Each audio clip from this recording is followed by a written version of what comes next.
अच्छा सा कुल में, कई लोग अच्छे अच्छे कुल में जन्म लेते हैं लेकिन उनका आचरण गलत होता है। रावण अच्छा कुल में जन्मा, हाँ, पंडित के घर में जन्मा, खुद भी था बहुत। रावण का नाश हो गया अभिमान के बदौलत। अहंकार में 3 गए, धन, वैभव और वंश।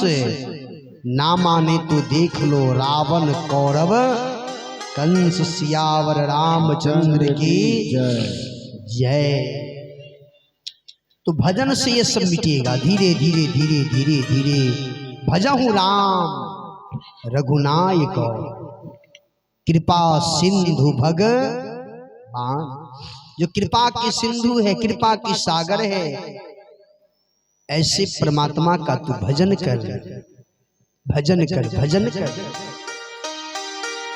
कारण सब कुछ मिला है। भांति भांति के भोग मिले, शायर कहते हैं भांति भांति के भोग मिले, अनहु अनुरोग मिले, सुख के संयोग मिले, जीवन की बातें। धन और धाम मिले, सुजस और नाम मिले, राम न मिले तो सब काम मिले।